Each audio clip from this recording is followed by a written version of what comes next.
자, 이제 내가 뭐 열내봐야 이 사람들이 평생 그렇게 살아온 사람들이 이제 뭐 개과천선을 할 일은 없고 우리가 알아서 정리해 주면 됩니다.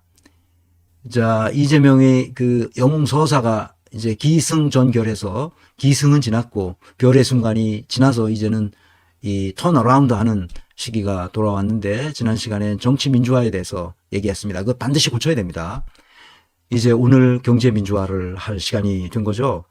노동개혁도 하고 그렇게 해야 됩니다. 다음 시간에는 사법민주화를 합니다. 토요일 날 녹화방송으로 저와 같이 채팅하면서 한번 해보도록 하십시다. 그때 제가 채팅 시간에 어디 있을지 모르겠는데 그걸 같이 하도록 그렇게 합시다. 사법민주화 이거 반드시 해야 됩니다. 사법부도 국민의 권력에 의해서 통제받을 수 있도록 해야 됩니다.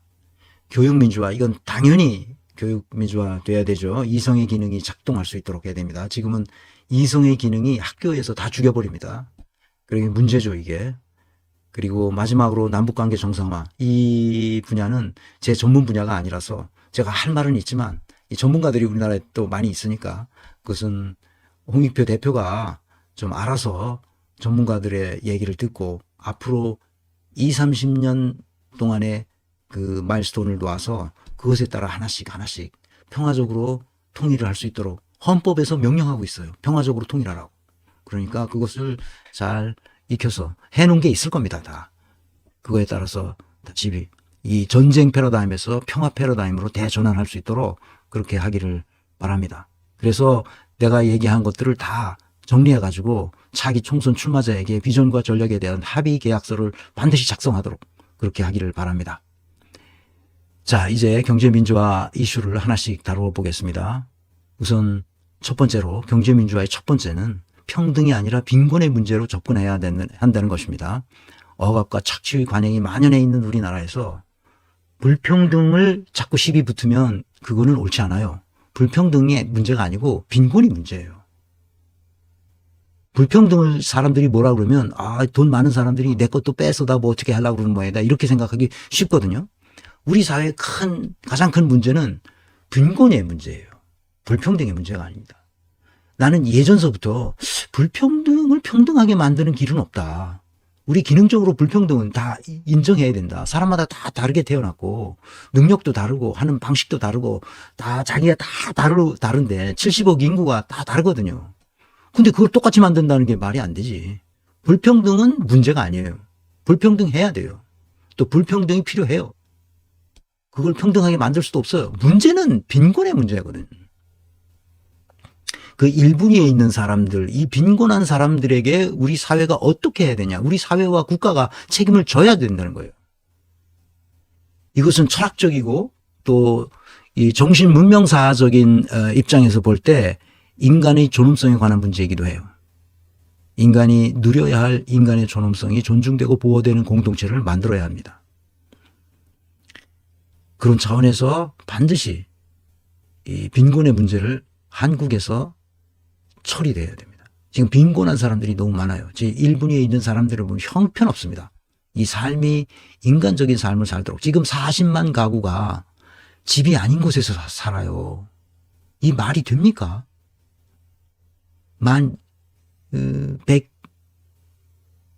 1200만 가구가 있대요. 그중에 40만 가구가 그러니까 집이 아닌 곳에 산단 말이에요. 어디서 사는 거예요, 그러니까. 말이 안 되는 곳에서 살고 있어요. 이걸 가만두고 있으면 안 되는 거죠.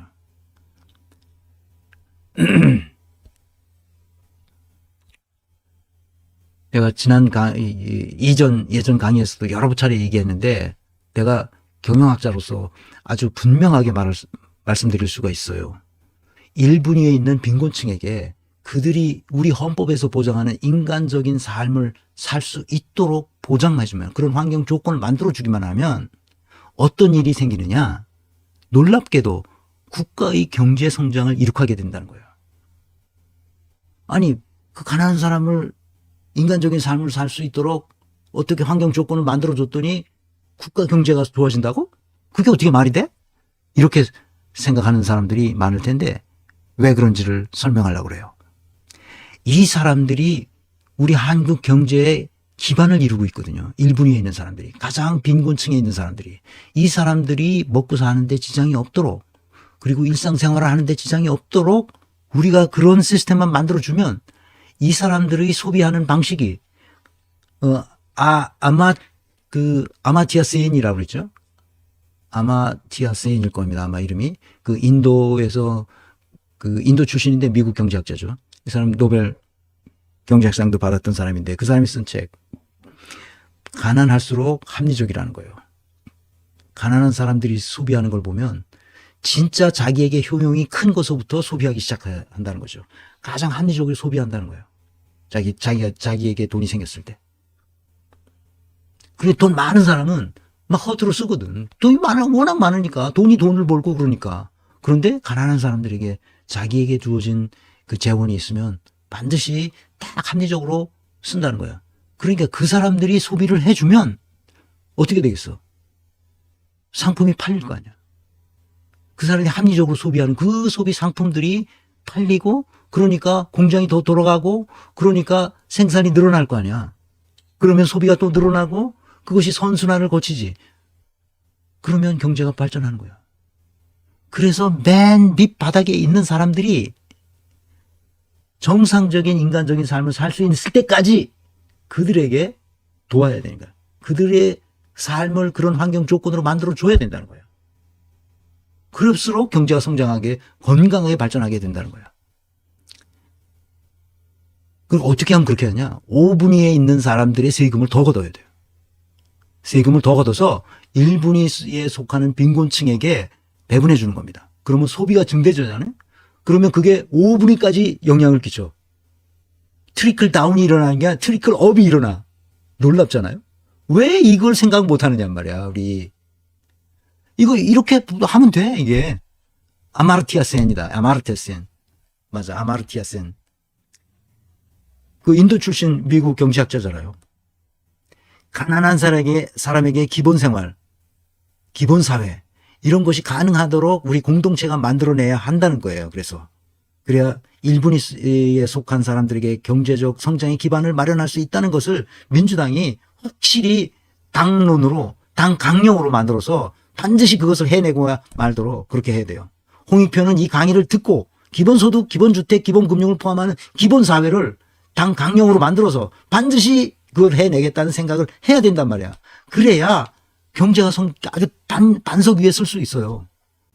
또 한 가지, 그렇게 되면 더 중요한 것은 뭐냐? 인구 통계학적으로 중요한 문제가 생겨요. 이게 더 중요한 거예요. 빈곤한 가정에서도 뛰어난 인재들이 태어난다는 점이에요. 이것은 인구 통계학적으로 이미 증명됐어요. 부모의 경제적 형편과 상관없이 뛰어난 인재가 아무 데서나 툭툭 태어난다는 거예요. 그런데 그들이, 그렇게 태어난 인재들이 너무 빈곤해서 그런 인재로 클 수 없는 너무나 빈곤한 환경에 있기 때문에 결국은 국가적으로 손실을 보게 된다는 거죠. 변영자 선생님. 또 메시지 주셨네. 어린 시절 너무 가난해서 평생 빈곤에 대해서 고심하고 있습니다. 네. 저도 그래요. 저도 어린 시절 가난하게 컸기 때문에 이 빈곤이 가져다 주는 이 폐해를 누구보다 잘 알거든. 아니, 나는 뭐 둔재였지만, 아니, 이재명 같은 그 총명한 아이가 태어나서 좋은 환경에서 잘 자기의 총명성을 다 발휘할 수 있도록 했으면 얼마나 더 큰 일을 할 수 있었겠어.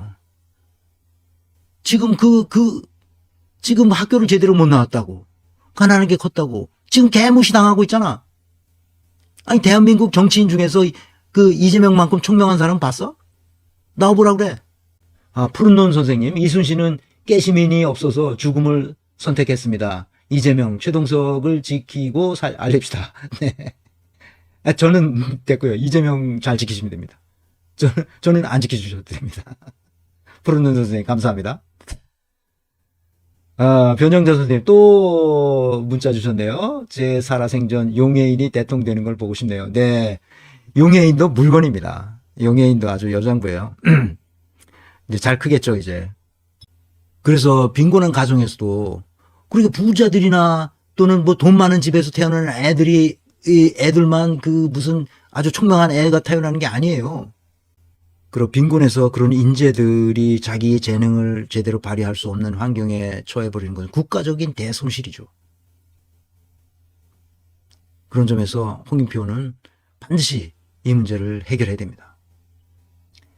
내가 이런 생각을 하고 있었는데 이 양반의 책을 보고 내가 아주 공감했어요.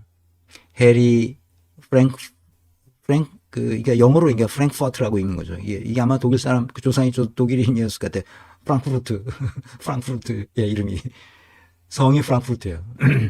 그 영어 발음으로 프랭크푸르트라고 그러는데 평등은 없다. 문제는 불평등이 아니라 빈곤이다. 내가 생각하던 것과 똑같은 얘기를 이 조그만 책에다가 이렇게 썼어요. 혹시 관심 있는 분들은 한번 봐주시기 바랍니다. 예, 조그만 문고판인데요. 평등은 없다.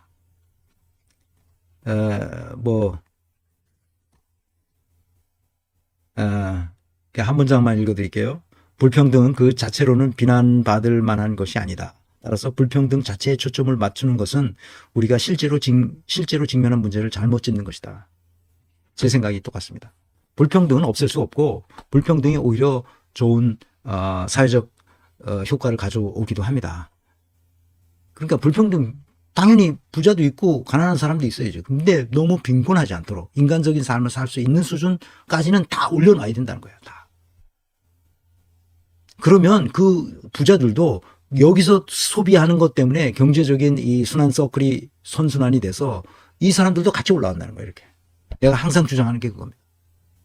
프랭크푸르트 이 사람은 이 프린스턴 대학의 철학과 교수, 도덕 철학, 윤리 철학 이런 거를 가르치는 지금 명예교수로 있는데 이 사람은 아주 일상생활에서 하는 조그만 일들을 이렇게 팜플렛 같은 걸로 이렇게 만들어 가지고 발표를 해서 아주 세계인들의 주목을 받고 했습니다. 이 사람이 또 쓴 책이 있어요. 요게 이거 잘 보이시나 모르겠네. On bullshit. 개소리에 대하여. 개소리에 대해서. 이 사람, 미국 애들도 개소리를 많이 하는가 봅니다. 우리나라 사람들처럼. 이 개소리가 왜 문제가 되나? 그런 얘기. 개수작서부터 개소리까지 이 책이 아주 짧은, 논설을 써가지고 제가 읽어보고 아주 그러니까 재치도 있고 재미난 학자다 이런 생각을 했습니다. 개소리에 대해서도 제 생각하고 거의 같습니다. 그래서 이 책 평등에 관해서 평등이 문제가 아니라는 거예요. 불평등에 대한 단호하고 간결한 철학을 지금 말하고 있습니다. 불평등을 옹호하는 입장이에요. 나와 같아요. 한번 봅시다. 내가 생각하는 거야. 평등한 소유가 아니라 충분한 소유가 중요하다. 그래서 인간적인 삶을 살 수 있는 충분한 소유가 있어야 된다. 그것을 마련해 주자. 그건 국가가 할 일이고 사회가 할 일이다. 그런 얘기입니다. 그 소유를 평등하게 할 수 없죠. 그리고 인간을 평등하게 만들 수 없어요. 만들 필요도 없고 그래서도 안 되고. 그러나 가난한 사람이, 빈곤한 사람이, 자기 생계에 허덕이는 사람이 없도록 하는 것, 그것이 중요하다는 걸 다시 한번 말씀드리고 왜 그러해야 되는지를 다시 한번 얘기 드리려고 합니다.